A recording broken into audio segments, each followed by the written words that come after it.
Mga babae, pag pinagawa ko yan, nag-iinarte. At aayaw lang. Naku, sir. Lagi ko kasi tinutulungan ng tatay ko. Di mo rin miss na sasakyan galing sa biyahe eh. Kaya chicken lang sa akin to. Pass mo na ako. Sige, sir.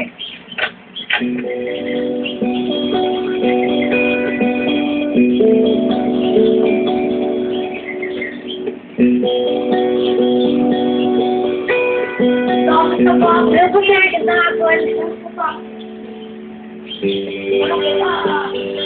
Yes! Makasira na yan. Sunod ba yung kotse ko pagkatapos mo dyan?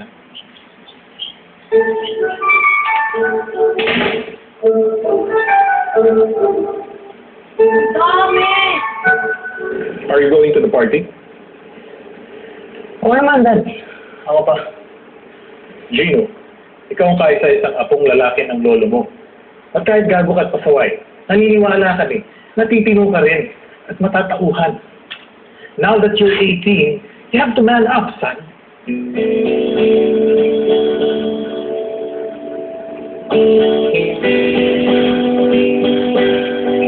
Ako, sir. Nag-abraso po kayo sa paghanda ng pagkain.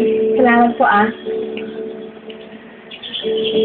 Alam mo, sana hindi ka na pumayag na linisin pa tong kotse ni Papa.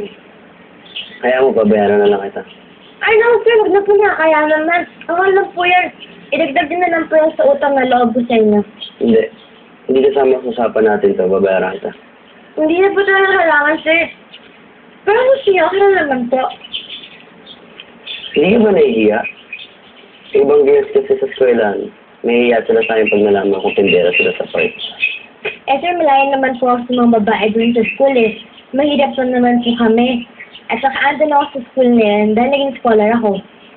Wala naman din po ako sa nakikita masama sa ginagawa ko, eh. Trabaho lang naman ako. Eh, tingin ko nga, sir, basta kakaya kung wala mo lang ako ginagawa kung sakala, diba? Perfect para sa plano mo. Saan po yun? Wala. Mikay, pwede mo ba kasamahan sa isang party?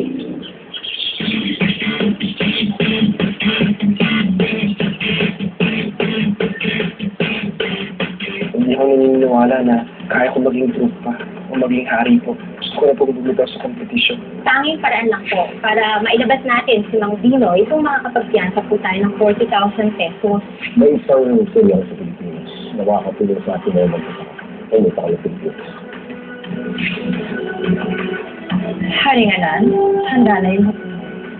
Sama ka din sa party niyo bilang assistant. Your business? Nothing romantic. Deal? Yun.